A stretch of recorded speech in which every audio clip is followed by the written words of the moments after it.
We really need to, because I'm thinking about the lens that I kind of think about this conversation through is like different stages in my own journey and the advice that I would have wanted from you at different steps in my journey. And I just flash back to working in those call centers where I was making just about enough money to, well, to be fair, if I'm being completely honest, I did have disposable income, but when I was poor, I was reckless with my money. Mm-hmm. So I would get the £500 disposable income on payday, leave the call center, go and buy a £400 TV, Yeah. flat screen TV, and put it in a room where the TV was as big as the wall of my room. All right. And I'm really trying to zoom in on that person who is so far away from nine figures. Yeah. And they're like, okay, Scott, I want to be Scott Galloway. So what is the set of steps or the mindset, the fishing rod I need in my mind to become Scott Galloway nine figures? Well, the first is some of it is luck. Again, a lot of my success, if I'd been born in Europe, I don't think I'd have that number. Europe's not as forgiving of entrepreneurs that have failed. I've had a lot of failure. If I lived in China, I think there's a decent chance I'd be in jail. So the smartest thing I've ever done was being born in California. So you're saying to move? Does that matter? What's that? Shall I move city?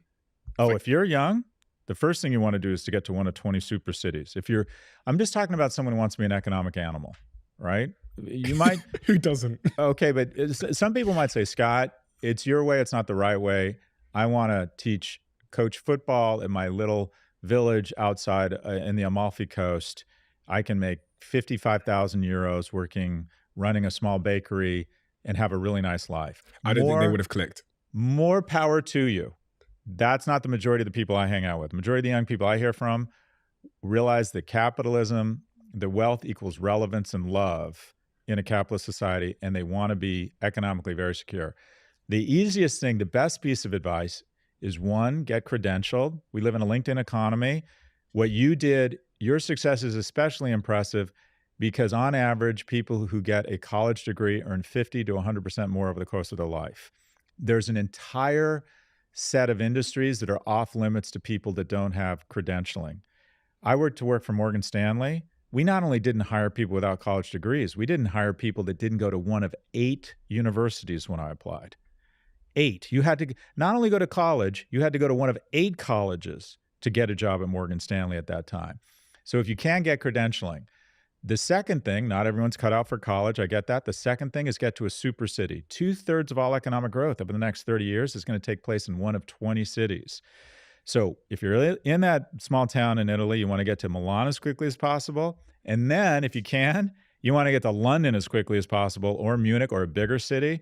And then quite frankly, if you have total geographic agility and flexibility, ignoring the ridiculous INS of the US, you want to get to New York or San Francisco. Because to be good in San Francisco is much better than being amazing in Stuttgart. The amount of economic, here's the thing, I'm a mediocre surfer. I've actually even given it up.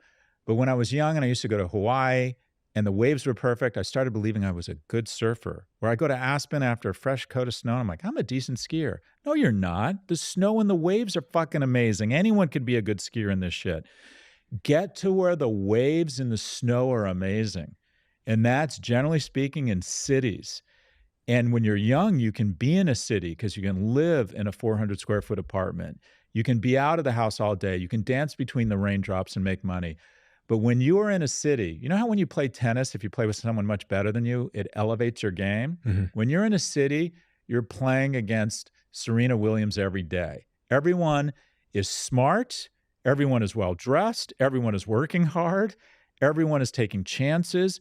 And you are surrounded by people who are very successful, and you are going to bump off professional and personal opportunity every day.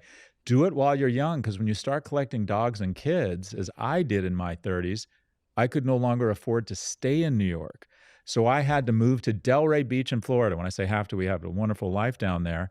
There's not a fraction of the opportunities in Delray Beach for someone in their 20s and 30s. Now, I already had professional momentum, but Sunday to Thursday night, I was commuting to New York because that's where the action was. So one, credentialing, but two, absolutely get to one of 20 super cities. When you say 20 super cities, I'm thinking now we're having this conversation in a world where AI seems to be the biggest topic of conversation. It seems to be ripping up many industries. But I also reflect on that and I go, where is the AI opportunity going to be? If that is the biggest wave coming into shore in terms of opportunity, should I be playing my sort of geographical decision-making based on artificial intelligence? Because everyone's raving about how big of an opportunity that is. And technology generally over the next 10 years seems like it's really going to eat up a lot of industry. Yeah, I don't know if it'd be possible to determine geography based on AI. What I would say is, okay, every literally a third of my class, NYU, they get on a plane for San Francisco the day they graduate. There's just within a 7-mile radius of San Francisco International Airport, there's been more wealth created, I think, in the last 6 months than Germany's created in the last decade. NVIDIA is worth more than the entire UK stock market. NVIDIA's they make the brains for artificial intelligence. They make a GPU, which is essentially a microchip that powers all of AI right now, and no one can buy them fast enough. Now, they have 30,000 people. I would bet 10 or 15,000 of them are worth at least $10 million now, right? Because Because the 30,000 employees got stock options. And when a company goes from 300 billion to 3 trillion, it means everyone is getting rich. That doesn't happen that often in Dortmund.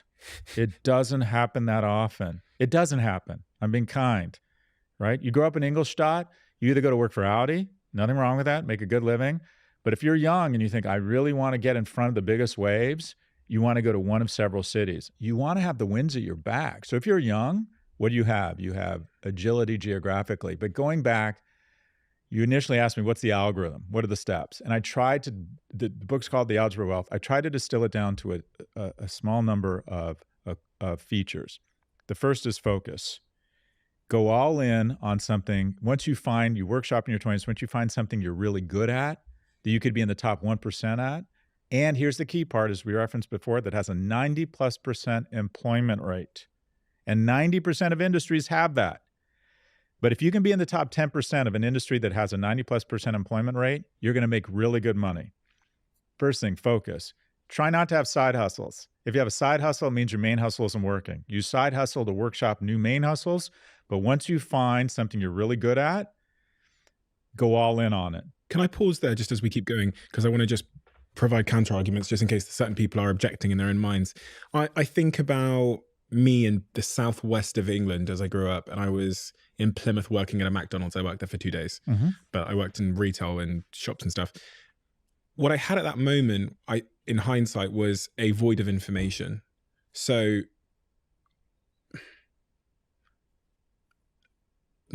I could only work at like a clothing store and a McDonald's because I didn't have any other information. And if a kid hasn't gone to university, or if someone listening to this hasn't got the information, and they've stumbled across this podcast, but they're working in, I don't know, like the equivalent of a Wendy's or a Burger King, for example, and they just like, how do I get out of this Burger King, Scott? I'm a cashier at Burger King.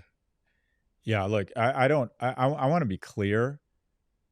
I think there is a certain downside to the notion that we live in a meritocracy. And it creates a lot of rage and shame among young people. And that is the notion that in America, especially, anyone can be anything. Well, not really, boss. Because the problem with thinking we live in a meritocracy is that if you don't make it, you fucked up. It's your fault. Yeah. And there's dignity in every work. What I would say to someone working at a Burger King or in fast food that wants something bigger, I was on the board of Panera Bread, which is a fast food chain or quick service. They call it QSR. They don't like the term. Someone who was hardworking and showed up at work every day on time and worked with their colleagues and acted like they owned the place, probably within 2 years could be managing the place and making 60 or 80 grand a year. Now, I'm not suggesting you go all in on food, but there's always dignity in work. There's always opportunity for people who work hard and act like owners and are good people and try and look out for other people and are good managers. That might just be for you a means to an end where you're workshopping other stuff to say, how do I get to school? How do I get to training? How do I find a better job? How do I save for a 1-year apprenticeship program to become an electrician? How do I start meeting people? You got to pay your bills. There's dignity in all work. I coach a lot of young men, and the first thing I say is, you got to start making some money. And they're like, I'm not going to work at CVS or at McDonald's. I'm like, yeah, you are, because you need a taste for flesh. The best way to make a lot of money is to start making a little bit of money, but have a plan. I want to be the assistant manager of this McDonald's. I want to save enough money so I can go back to school. I want to save enough money so I can move to Dubai or move to London and get a job there that might be higher paying.